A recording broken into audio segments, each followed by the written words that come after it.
뭐 할 얘기가 많이 또 남아 있습니까? 오늘은 종료주일입니다. 이 종료주일은 예수 그리스도의 십자가 처형을 앞두고 예루살렘에 입성하신 예수 그리스도를 군중이, 민중이 환영했던 그날을 기념하는 날입니다. 왜 종료주일인가? 종료나무의 가지를 흔들면서 환영을 했어요. 여러분이 이 화면에서 보듯이 종료나무는 굉장히 큰 나무고 우리말로 번역을 하면 대추야자입니다.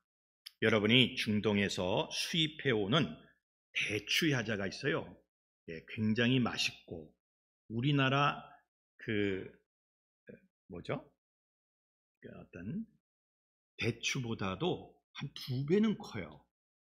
그리고 굉장히 크고 굉장히 맛있는 열매가 달리는 나무가 종료나무입니다. 종료나무 가지가 무지무지하게 크고 넓어서 그 종료나무는 승리자에게 그리고 의로운 자에게 그 종료나무 가지를 펴서 깔아주는 그런 풍습이 있었습니다. 마침 예루살렘 성전에 예수님이 입성을 할 때에 그 군중들은 드디어 우리를 구원시킬 메시아가 나타났다라고 생각을 했어요. 그래서 전부 나와서 예수님이 입성할 때에 종려나무 가지를 깔고 또 많은 사람이 종려나무를 들고 막 흔들면서 환영하고 아주 환희하는 그런 모습을 퍼포먼스를 보여주었습니다. 그러면서 호산나라고 외쳤어요. 호산나 다윗의 자손이여 찬송하리로다. 주의 이름으로 오시는 이여 가장 높은 곳에서 호산나 이렇게 외치기 시작을 합니다. 이 호산나라는 의미는 히브리어 호시아나에서 유래가 됐어요. 그런데 우리를 구원하소서 우리가 기도하나이다 이런 의미를 담고 있습니다. 우리를 구원하소서, 특히 구원자 메시아에 대한 환영의 소리가 바로 호산나입니다. 그래서 호산나 호산나 막 이거는 굉장히 환호성할 때 하는 그런 내용입니다. 환호성, 그 함성을 말하는 거예요. 호산나 호산나 하고 막 이렇게 흔드는 거예요. 아주 열광할 때 호산나라는 말을 외치면서 열렬하게 환영을 하는 겁니다. 환호하는 군중들은 메시아에 대한 기대 심리를 갖고 있었어요. 그들이 갖고 있는 기대 심리가 몇 가지가 있었는데 첫째는 정치적 왕으로서의 메시아. 그 당시 로마의 속국이었던 이스라엘 백성들은 이 속국에서 해방시킬 정치적 왕을 갈망을 했어요. 몇몇 사람이 일어나서 반란도 일으키고 국가를 다시 찾으려고 노력을 했지만 막강한 로마 군단에 의해 진압이 됐습니다. 다 처형이 됐어요. 정말로 해방자 예수라는 그런 의미를 가지고 정치적 왕으로서의 메시아가 나타났다고 그들은 생각을 해서 호산나라고 외친 겁니다. 무력으로 로마에 대항해서 로마의 점령지에서 해방시켜줄 메시아로서의 기대심을 갖고 있었다는 거죠. 두 번째로 메시아에 대한 기대심리가 있었는데 경제적 해방자로서의 메시아입니다. 경제적, 그 당시에 로마가 지배하고 있었고 세금 포탈, 또 경제적인 발전의 제한 등 모든 경제가, 모든 돈이 로마로 들어갔기 때문에 경제적인 수탈을 당했어요. 그래서 어떻게 해서라도 이 경제적인 수탈에서 해방시켜줄 메시아를 그들은 기대하고 있었습니다. 매국노 같은 놈들, 아주 극히 일부 매국노 같은 놈들만 돈을 벌고 나머지는 가난하게 살았다는 거죠.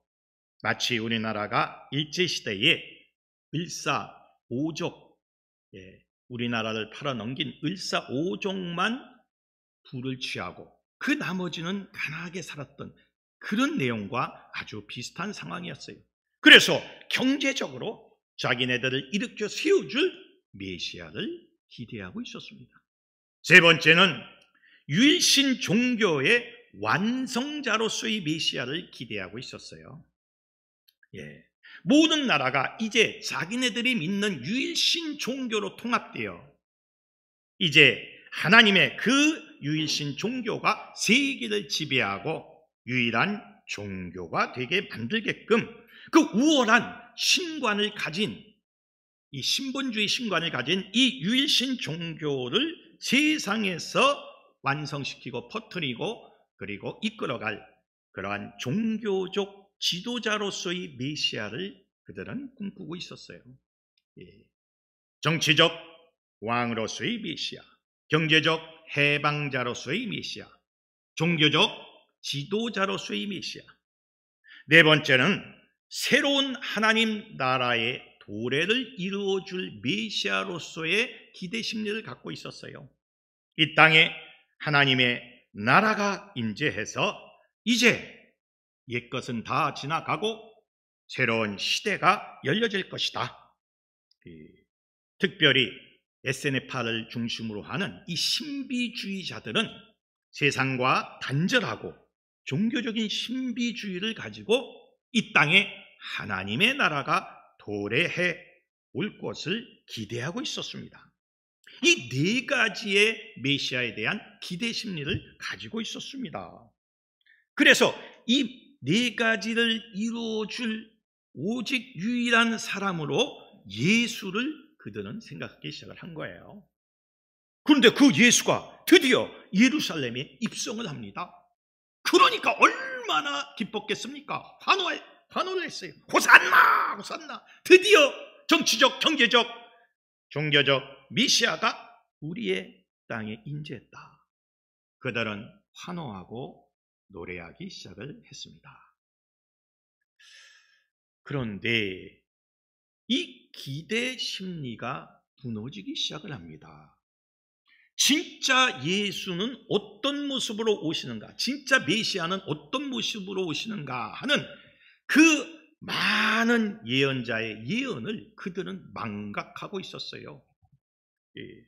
진짜 메시아는 어떤 모습으로 오실까요? 성경에 보면 첫째는 겸손의 모습으로 오시는 메시아입니다. 스가랴서 9장 9절에 보면 우리 다 같이 한번 합독을 해봅시다. 시작. 시온에 따라 크게 기뻐할지어다. 예루살렘에 따라 즐거이 부를지어다. 보라, 내 왕이 내게 임하시나니 그는 공의로우시며 구원을 베푸시며 겸손하여 나귀를 타시니 나니 이에 작은 것 곧 나귀 새끼니라. 아멘. 너에게 왕이 임하는데, 근데 그 왕은 공의의 왕인데, 구원의 왕인데 겸손하여 나귀를 타는데, 왕이면은 군마를 막 타야 될 거 아닙니까? 북한의 김정은이는 그 막 칼바람이 부는데도 신마를 타고 그냥 백두산을 티기닥 다니는데, 아니 그 왕은 나귀 새끼를 탄대요. 이 스가랴의 예언을 그 당시 사람들은 이해를 못하고 망각을 하고 있었던 거예요. 겸손의 모습으로 나귀 새끼를 타고 오는 그 왕을 그들은 몰라봤던 거예요. 정말로 예수님이 나귀를 타고 왔잖아요. 그런데 자기네가 왕이라고 환호하고 호산나를 외쳤지만 그들은 진짜 정치적, 경제적, 그리고 종교적 왕만 생각했지, 겸손의 왕, 정말 자기를 낮추는 모습의 메시아를 상상하지 못했어요. 그게 그들의 실책입니다. 두 번째로 메시아는 어떤 모습으로 옵니까? 평화의 왕으로 오는 메시아를 그들은 망각을 했어요. 스가랴서 9장 10절에 보면, 스가랴서 9장 10절, 이것도 한번 합독을 합시다. 시작. 내가 에브라임의 병거와 예루살렘의 말을 끊겠고 전쟁하는 활도 끊으리니 그가 이방 사람에게 화평을 전할 것이요 그의 통치는 바다에서 바다에까지 이르고 유브라데 강에서 땅 끝까지 이르리라. 아멘. 정확하게 스가랴가 예언했어요. 예, 그는 이방 사람에게 무엇을 전해요? 화평을 전하는 거예요. 무력으로 싸우는 게 아니요, 칼을 들지 않아. 화평을 하는 거예요. 예, 그 화평의 통치가 바다에서 바다까지 전달되고 그 복음이 전달되는 거예요. 화평이. 그리고 유브라데 강에서, 큰 강 유브라데 강에서 땅 끝까지, 우리나라 동해 바다까지 끝까지 그 화평이 이르게 된다. 그 호산나를 외쳤던 사람들은요, 그 예루살렘에 입성하는 그 예수님이 평화의 왕으로, 메시아로 오는 것을 이해하지 못했어요. 무력으로, 정치적으로, 군사적으로 그들은 로마와 싸워 이길 것을 그는 생각을 했던 거예요. 그런데 이미 예언되어 있는데 평화, 샬롬을 전한다는데 그걸 이해하지 못한 거예요. 세 번째로 메시아는 어떤 모습으로 옵니까?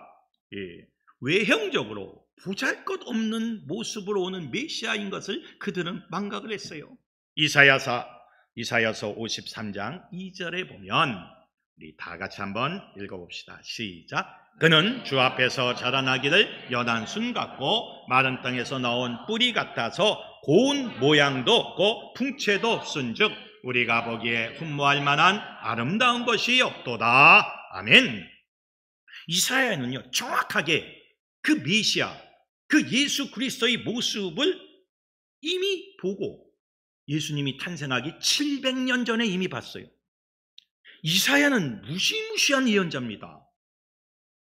여러분, 이사야서를 쫙 보면요, 이사야는 아주 가깝게는 100년 후에 자기네 나라가 망할 것을 예언했고, 100년 후에, 그리고 700년 후에 예수 그리스도 메시아가 탄생할 것을 예언했고, 그리고 쭉 넘어뛰어서 종말에 어떤 일이 벌어질 것을 예언했고, 그리고 종말 이후 천년 왕국, 종말 이후에 어떤 일들이 일어날 것을 예언했어요. 이사야는요 3000년을 예언했습니다. 대단한 사람이에요. 3000년을 앞으로 일어날 3000년의 시대를 3000년간을 다 예언한 사람이에요. 그리고 메시아가 어떤 모습인지 아마 옆에서 본 것 같아요. 고운 모양도 없고 풍채도 없고 우리가 보기에 흠모할 만한, 흠모한다는 게 뭡니까? 야, 저 괜찮게 생겼다, 잘생겼다. 예, 요즘 말로 표현하면 김수현처럼 생겼다, 뭐 이런 것이 없다는 거예요. 이런 것이 없다는 거예요. 예, 아름다운 것이 없다. 그러니까 외형적으로도 보잘것없는 모습으로 오시는 메시아입니다. 우리가 장군이 되려면, 좀 리더자가 되려면 뭐 키도 크고 뭐 풍채도 있고 뭐 좀 환하게 그냥 광채가 나고 막 이런 사람이어야 되지 않겠습니까? 그런데 성경에 보니까 모양도 없어. 네, 풍채도 없어. 흠모할 만한 것도 없어. 아름다운 것도 없어. 가만히 요거를 들여다보니까 이게 내 모습이야. 가만히 보니까 이게. 예. 그러니까 여러분이요, 예수님이 어떻게 생겼느냐 보고 싶어요 하면 날 보면 돼. 담임 목사님을 보면 아하, 예수님이 요렇게 생겼구나. 고운 모양도 없고 풍채도 없고 흠모도 없고 아름다운 것도 없다 그랬잖아. 맞죠? 아멘 나왔습니다. 외형적으로도 보잘것없는 메시아야. 예, 그런 모습이에요. 네 번째는 고난받는 종으로서의 메시아입니다. 아니, 풍채도 없는 데다가 고난도 당해. 이건 또 뭐야? 예, 이사야서 53장 3절에서 4절에 보면 이것도 한번 합독을 합시다. 시작. 그는 멸시를 받아 사람들에게 버림받았으며 간고를 많이 겪었으며 질고를 아는 자라. 마치 사람들이 그에게 얼굴을 가리는 것 같이 멸시를 당하였고 우리도 그를 귀히 여기지 아니하였도다. 그는 실로 우리의 질고를 지고 우리의 슬픔을 당하였거늘 우리는 생각하기를 그는 징벌을 받아 하나님께 맞으며 고난을 당한다 하였노라. 아멘. 아멘. 고난받는 그리스도야. 그 모습이에요. 고난받는 모습이에요. 멸시도 받았고 버림도 받았고 간고도 겪었고 질고도 알고 많은 고통을 다 아는 사람이에요. 슬픔도 당하고 징벌도 받고 고난을 받고 이게 메시아야. 정치적으로 경제적으로 힘있고 능력있고 권세 있는 그런 모습의 메시아가 아니라 멸시당하고 버림받고 질고를 알고 슬픔을 당하고 징벌을 받는 메시아가 나온다는 거예요. 그걸 환호하는 이스라엘 백성은 이해를 못한 거예요. 알지를 못하는 거예요. 당당한 예수, 당당한 메시아, 군사력을 갖고 있는 메시아, 경제력을 갖고 있는 메시아, 능력 있는 메시아, 잘난 메시아, 이것만 그들은 생각했던 겁니다. 진짜 메시아가 어떤 메시아인지를 성경에 그렇게 기록을 하였음에도 불구하고 그들은 그걸 이해하지 못했어요. 그걸 이해하지 못한 겁니다. 고난받는 메시아상을 그들은 이해할 수가 없었던 겁니다. 다섯 번째로 메시아는 어떤 모습인가? 판결을 받고 처형당하는 모습의 메시아예요. 이것도 기가 막혀. 아니 겸손도 기가 막히고 평화의 왕도 기가 막히고 외형적으로 보잘것없는 것도 기가 막히고 고난받는 것도 기가 막힌데 이제는 판결을 받고 처형을 당해?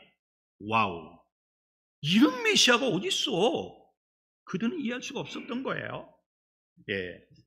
이사야서 53장 8절 새 한글 성경으로 한번 읽어보겠습니다. 새 한글 성경입니다. 시작. 그분은 붙잡혀서 판결을 받고 처형되었습니다. 그분의 한평생을 누가 생각해 주겠습니까? 그분이 단절되었기 때문입니다. 살아있는 사람들의 땅과는 내 백성의 범죄 탓에 그분에게 벌이 내린 것입니다. 아멘. 우리의 범죄 탓에 우리가 죄를 지었기 때문에 우리 죄를 대신 탕감해 주기 위해서 그는 메시아는 판결을 받고 처형이 되었다. 판결을 받고 처형당하는 모습의 메시아. 이거는 그 당시 이스라엘 사람으로서는 상상할 수 없는 메시아예요. 정치적으로 승리하는 메시아, 경제적으로 승리하는 메시아, 종교적으로 대단한 힘과 능력을 갖고 있는 메시아를 꿈꿨는데 판결을 받고 처형을 당해? 뭐야 이건 또. 그런데 분명히 이사야는 그 메시아는 판결을 받고 처형을 당한다고 예언을 700년 전에 한 거예요. 700년 전에 예언을 한 거예요. 앞으로 메시아가 탄생하는데 그 메시아는 고난을 받는다. 그 메시아는 외형적으로 별 볼 일 없다. 그 별 볼 일 없는 메시아가 판결을 받고 처형을 당한다. 이렇게 나오는 거예요. 이게 상상이 됩니까? 여섯 번째, 마지막으로 메시아는 어떤 모습으로 나타나는가? 자기를 속건제물로 드려 우리를 속량하시는 모습의 메시아로 나타납니다. 이사야서 53장 10절입니다. 이것도 다 함께 합독을 해봅시다. 시작. 여호와께서 그에게 상함을 받게 하시기를 원하사 질고를 당하게 하셨은즉 그의 영혼을 속건제물로 드리기에 이르면 그가 씨를 보게 되며 그의 날은 갈 것이요 또 그의 손으로 여호와께서 기뻐하시는 뜻을 성취하리로다. 아멘. 갈라디아서 3장 13절도 우리 한번 잘 읽어봅시다. 갈라디아서 3장 13절입니다. 시작. 그리스도께서 우리를 위하여 저주를 받은 바 되사 율법의 저주에서 우리를 속량하셨으니 기록된 바 나무에 달린 자마다 저주 아래에 있는 자라 하였습니다. 아멘. 이사야는 그 메시아는 속건제물이 된다. 자기가 속건제물이 돼요. 그의 영혼을 속건 제물로 드리기에 이르면, 이렇게 나와요. 예, 그럼 뭡니까? 자기 몸을 드리는 거예요. 자기 몸이 소나 양처럼 제물이 되는 겁니다. 인신 제물이 되는 거예요. 피를 흘리는 거예요. 예, 갈라디아서는 이것을 그가 우리의 죄를 그렇게 해서 속량시켰다, 이렇게 표현합니다. 속량이 뭡니까? 그 제물, 값을 주고, 핏값을 주고, 자기가 남을 위해서 값을 주고 그 사람을, 상대편을 살아나게 하는 거예요. 예, 그 죄를 없이 해주는 거예요. 그 대신 내가 속량하는 거죠. 내가 핏값을 주는 거죠. 죄값을 내가 대신 치르는 거예요. 예, 그게 속량입니다. 메시아는 자기의 몸을 속건 제물로 드려서 인간의 모든 죄를 탕감시킨 그런 메시아로 오신다는 거예요. 이게 뭡니까? 죽는다는 거 아닙니까? 아주 죽어도 비참하게 죽는 거예요. 여러분, 제물이 어떻게 죽습니까? 사지가 다 잘리고, 팔다리가 다 잘리고, 가운데 배를 갈라서 내장을 꺼내서 내장을 태워버리고, 예, 그건 다 버려버리고 피를 막 뿌리고 제단에 뿌리고, 예, 이게 바로 속건 제물이에요. 메시아는 그런 속건 제물이 된다는 거예요. 그런 메시아가 온다는 거예요. 왜? 우리의 죄를 속량시키기 위해서. 자, 보세요. 정치적인 메시아, 경제적인 메시아, 종교적인 메시아, 이런 메시아 상과 지금 본래의 모습의 메시아상은 어떻습니까? 완전히 다른 겁니다. 완전히 달라요. 여기에 이제 문제가 발생을 합니다. 정치적으로, 경제적으로 우리를 구원시킬 메시아가 왔다고 호산나, 호산나, 호산나 오늘 외쳤어요. 오늘 외친 그 백성이, 민중이 하루가 지나자마자 그것이 바뀌기 시작을 합니다. 그 당시 호산나를 외친 이스라엘 백성들에게 전혀 충족되지 못한 메시아인 것을 재빠르게 발견한 그 당시의 이스라엘 사람은 그 메시아에 실망을 한 나머지 호산나를 외쳤던 그 입술을 가지고 이제는 반대되는 배반의 환호를 외치기 시작을 합니다. 그게 마태복음 27장 22절 23절에 나와 있어요. 새 한글 성경으로 마태복음 27장 22절 23절 한번 읽어보겠습니다. 시작. 빌라도가 그에게 말한다. 그러면 그리스도라 하는 예수는 내가 어떻게 해야 하겠소? 그들이 모두 말한다. 십자가에 매달리게 해야 합니다. 빌라도가 물었다. 그가 무슨 나쁜 일을 했다고 그러시오? 그들이 훨씬 더 크게 소리쳐댔다. 십자가에 매달리게 해야 합니다. 자, 보세요. 오늘 호산나를 외쳤어요. 크게, 아주 크게 호산나, 호산나. 그냥 나뭇가지를 그냥 막, 종려나뭇가지를 막 놓고 말이야, 와, 왕이 나오셨다 외쳤는데 내일 똑같은 사람들이 내일 뭐라고 외칩니까? 훨씬 크게 소리쳐댔는데 십자가에 매달리게 해야 합니다. 환호와 배신의 사이입니다. 하룻밤 사이에. 이거 하루예요. 내일부터 고난주간이에요. 내일부터 그렇게 했다는 거예요. 오늘 호산나를 외친 사람들이 내일 예수를, 메시아를 십자가에 못 박게 해야 합니다 라고 훨씬 더 큰 소리로 외쳤다. 이게 현실입니다. 여러분, 인간의 간사함이 여기 나와요. 그래도 오늘 호산나라고 외쳤으니 아무래도 내일 예수님이 고난받고 뭐 죽을 처지에 있다 할지라도 어저께 외친 내용이 있으니 입이라도 꾹 다물고 있던지, 아니면 그냥 꾹 다물고 가만히 이렇게 있던지, 아니면 조그맣게 네, 십자가에 매달리게 하세요. 십자가에 매달리게 하세요. 이렇게 하든지, 둘 중에 이렇게 해야 될 거 아닙니까? 그렇잖아요. 오늘 외쳤는데 호산나라고. 그런데 안 그랬어요. 훨씬 더 큰 소리로 그를 십자가에 죽이십시오. 이렇게 외쳤다는 거예요. 환호와 배신의 사이입니다. 오늘 말씀의 제목이 환호와 배신의 사이입니다. 그 환호와 배신 그 사이에 누가 있어요? 인간이 있는 거예요. 여러분이 있는 거예요. 우리가 있는 거예요. 자, 보세요. 동일한 상황이라면 여러분은 어떻게 하시겠습니까? 다시 한번 질문합니다. 여러분의 기대치에 못 미친 예수를 만난다면, 다시 한번, 잘 이해를 못할 것 같으니까 다시 한번 질문을 합니다. 지금 상황이 최악인데 아무런 응답도 없고 아무런 축복도 없는 상황이라면 여러분은 주님께 불평하시면서 배신하시겠습니까? 아니면 그래도 끝까지 주님을 따라가시겠습니까? 1번입니까? 2번입니까? 다시 한번 잘 생각해보고 무조건 그냥 막 대답하면 안 돼. 생각 없이. 여러분이 좀 생각을 하고 대답을 해요. 무조건 아멘, 아멘. 그것도 안 좋은 거예요. 실제로 그래야 아멘이 되는 거예요. 자, 만약에 여러분이 지금 상황이 최악인데, 진짜 너무 내 상황이 아주 최악이야. 기도했는데 응답도 없어. 축복도 없어. 그렇다면 1번, 불평하면서 주님을 배신한다. 2번, 그래도 끝까지 주님을 따라간다. 1번입니까? 2번입니까? 2번. 네? 2번. 확실해요? 네.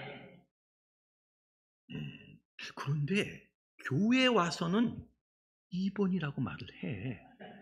근데 집에 가서는요, 아리까리해지면서, 이제 봐라, 이제 오늘 저녁부터 아리까리해지면서 내일부터 별로 1번 쪽으로 슬쩍 가 있지 2번 쪽으로 안 가 있는 경우가 우리 교회는 없는데, 요 옆에 거기는 많이 있다는 풍문이 들려와. 이게 문제예요. 이게. 환호와 배신 사이에 우리가 있다니까요. 지금 그 당시에 이스라엘 백성이 똑같은 상황이에요. 예? 예수가 우리 구원시켜 줄 것이다. 예수가 우리나라 해방시켜 줄 것이다. 기대 잔뜩 하고 있었어. 그래서 호산나, 호산나, 호산나 막 외친 거예요. 근데 그 다음 날부터 붙잡히고 끌려가고 재판받고, 그리고 내일 모레 글피 지나서 처형당했어요. 와우. 이렇게 급작스럽게 상황이 변했을 때 여러분, 그 사이에 우리가 껴있는 거예요, 지금. 그러니까 오늘 주일과 내일 월요일 사이에 우리가 있는 거예요. 그런데 말로는 아멘, 말로는 배신을 때린다고 하지 않는데, 이거 잠시라도 배신을 때릴 경우가 있어요. 잠시라도. 하나님, 왜 그러세요? 왜 나한테 왜 그러세요? 왜 나에게 왜 억한 감정을 갖고 있으세요? 왜 하나님이 살아있으면 왜 이런 결과가 나타나요? 내가 이렇게 기도했는데 왜 이렇게 안 되는 거예요? 내가 이렇게 원했는데 왜 이게 이루어지지 않는 거예요? 왜 나는 이렇게 고난을 당하고 고통을 당하는 거예요? 왜 나만 그럽니까? 하라고 배신 비슷한 상황으로 갈 수가 있어요.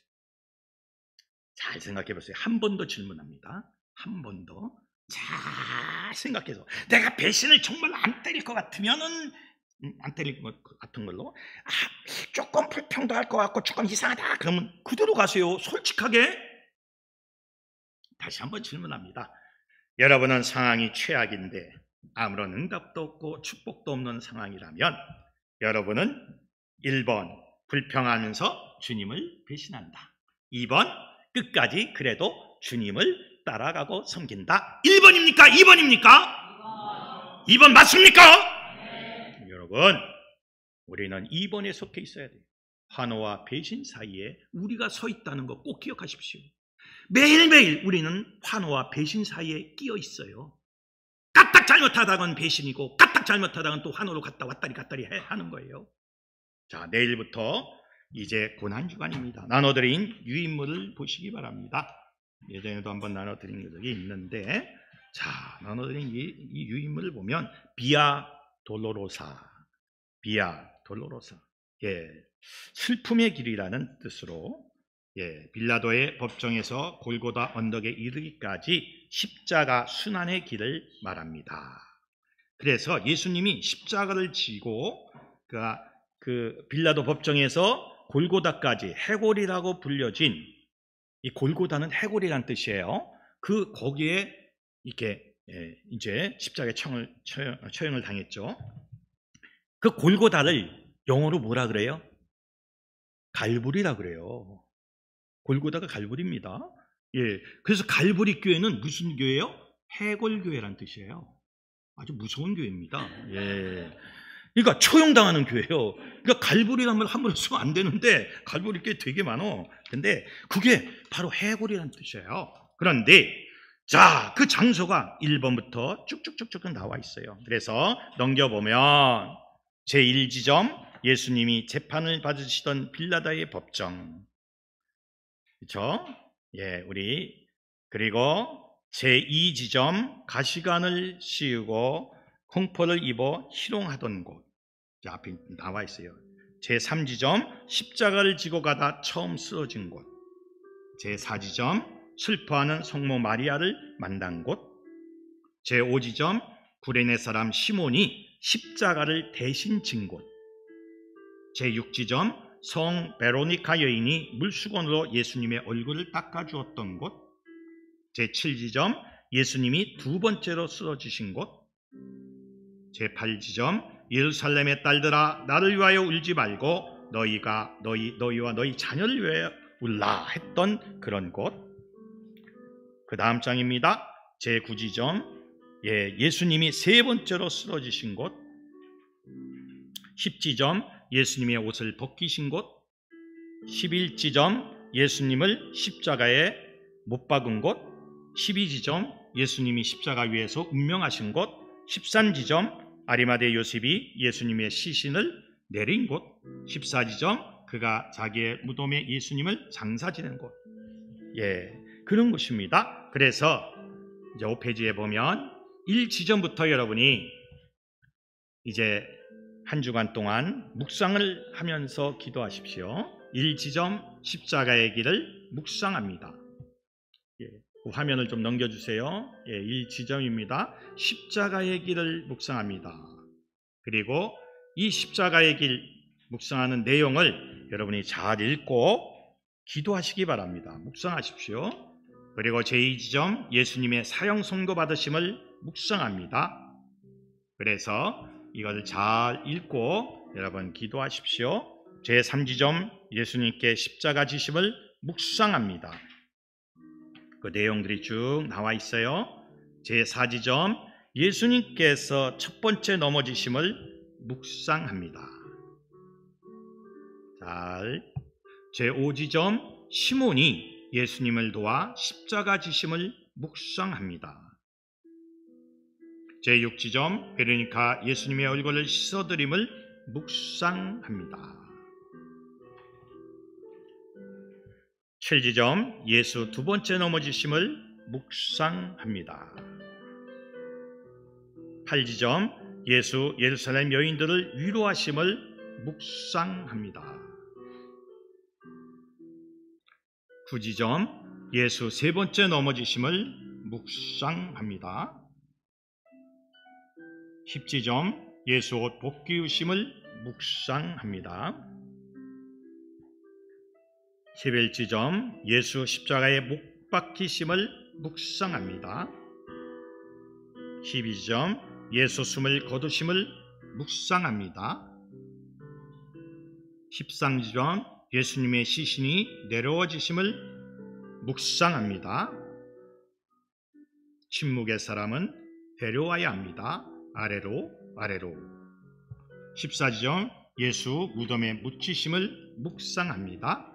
그리고 마지막 15지점, 예수 부활하심을 묵상합니다. 이 내용을 가지고 여러분이 한 주간 예수님을 생각하면서 묵상을 하시기 바랍니다. 그리고 13페이지에 고난주간 신앙 일정표가 있습니다. 오늘은 종료주일이에요. 개선의 날입니다. 특별히 불신자 가족을 위해서 기도하는 날입니다. 월요일은 본의의 날입니다. 무화과 나무를 조조하셨고 성전을 깨끗하게 하셨습니다. 오해가 있는 사람을 만나 화해하거나 이웃의 마음을 상하게 하지 않는다. 신앙 실천입니다. 화요일은 변론의 날입니다. 예수의 권위에 대한 질문, 세 가지 비유에 따른 경고, 지도자들과의 논쟁, 예루살렘 멸망 경고, 유다의 반역. 회개할 것이 있으면 하나님께 회개하고 가족과 이웃에게 고백하는 날입니다. 수요일은 음모의 날입니다. 예수를 죽이기 위한 음모입니다. 십자가를 묵상하면서 침묵으로 기도하십시오. 목요일은 세족식입니다. 예수님이 최후의 만찬을 하고 제자들의 발을 씻겨주신 날입니다.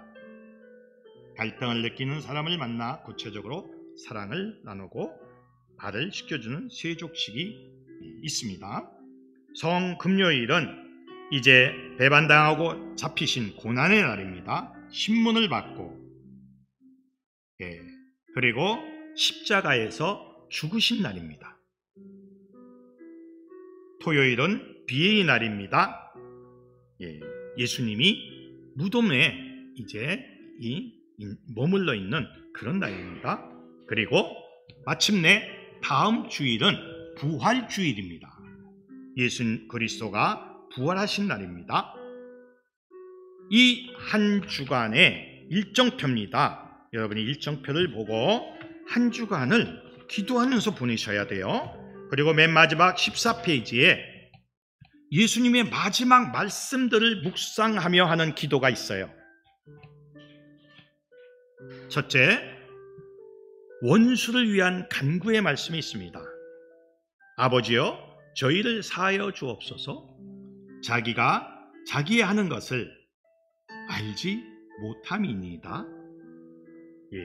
그리고 기도가 있어요. 주님, 저는 미움을 무슨 보배라도 되는 양 가슴에 품곤 하는데 그것은 저의 영혼을 멍들게 할 뿐입니다. 제가 제어할 수 없는 이것을 떨쳐버릴 수 있게 해주시고 용서를 배울 수 있게 하여 도와주옵소서. 예수님이 7마디를 하고 돌아가셨는데 두 번째 말은 구원과 약속의 말씀입니다. 내가 진실로 내게 이르노니 오늘 내가 나와 함께 파라다이스 낙원에 있으리라. 주님께서 영생을 약속해 주신 그 강도처럼 저도 주님께서 저를 구원해 주실 수 있음을 믿습니다. 저의 믿음 없음을 도와주시옵소서. 평생 강도가 예수의 오른편에서 옳은말 한마디 갖고 구원을 받은 날입니다. 세 번째 말씀, 육적인 사명 완수의 말씀입니다. 그런 날입니다. 그런 말씀이죠. 그 모친께 말씀하시되 여자여 보소서 아들이니이다 하시고 또 그 제자에게 이르시되 보라 내 어머니다. 네 번째, 대속 사명 완수의 말씀입니다. 엘리 엘리 라마 사박다니 하시니 이는 곧 나의 하나님 어찌하여 나를 버리셨나이까. 주님께서 버림받으신 것은 저를 위해서였습니다. 제 삶 가운데서 답을 알 수 없는 why들을 떨쳐버리게 도와주시옵소서. 주님께서 저희 하나님임을 아는 가운데 평화를 누릴 수 있도록 도와주시옵소서. 다섯 번째, 성경을 응하게 하신 말씀입니다. 내가 목마르다. 주님을 알고자 하는 끝없는 갈증을 느끼게 해주시옵소서. 여섯 번째, 이제 모든 것을 완수했어요. 완성. 그래서 다 이루었다. 저는 주님께서 저를 위해 해주신 것에 아무것도 첨가할 수 없습니다. 저의 구원은 완전합니다. 제가 주님을 섬길 때 주님의 은혜를 누리는 즐거움을 알게 도와주시옵소서. 그리고 마지막 말씀이 아버지여 내 영혼을 아버지 손에 부탁하나이다. 제 삶 가운데 있는 모든 것을 주님의 손에 넘겨드리고 싶습니다. 어떻게 이러한 삶을 살 수 있는지 날마다 가르쳐 주시고 제가 행해야 할 바를 행하려는 의지를 주옵소서. 아멘. 이렇게 기도하는 겁니다. 그래서 이 내용을 가지고 여러분이 한 주간 고난주간입니다. 내일부터 이 내용을 가지고 여러분 묵상기도 하십시오. 예, 이 내용을 가지고 여러분 기도하십시오. 예, 이 말씀을 가지고 여러분 기도하십시오. 한 주간 동안 그냥 보내지 마시고 요거 갖고 기도하라 그러면 기도하지 않는 분들이 있어. 우리 교회는 없는데 여기 이런 데는 있는 것 같아. 그런데 꼭 요거 나눠드린 요 내용을 가지고 여러분이 한동안 말씀을 붙잡고 기도하시다 보면 우리의 믿음이 더욱 충족해지고 충만해지고 또 놀라운 기름 부음이 임하게 될 줄로 믿습니다. 환호와 배신 사이에 우리가 껴있다는 거 꼭 기억하십시오. 우리는 언제든지 환호할 수도 있고 언제든지 우리는 배신할 수도 있어요. 한 입을 가지고 오늘은 환호하고 내일은 배신을 합니다. 이게 우리 인간의 모습이에요. 여러분, 내 자신을 다시 한번 성찰하면서 이 고난주간을 잘 보내시고 정말로 끝까지 주님을 믿고 의지하는 여러분이 되시기를 주님의 이름으로 축원합니다.